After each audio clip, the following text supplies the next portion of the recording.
In front of me is HUAWEI Mate 20 Pro, and today I would like to show you how you can clone apps.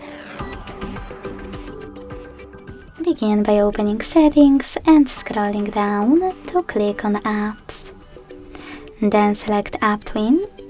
Click on the grey switcher next to an app you wish to clone and wait.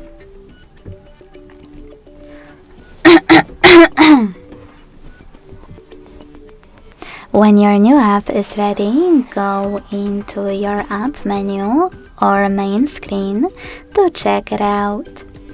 As you can see, mine is over here. If you want to delete this app clone, you can go back to the same settings, use blue switcher, and confirm your choice in the pop-up. Thanks so much for watching. If you enjoyed this video, leave a like, comment and subscribe. Bye!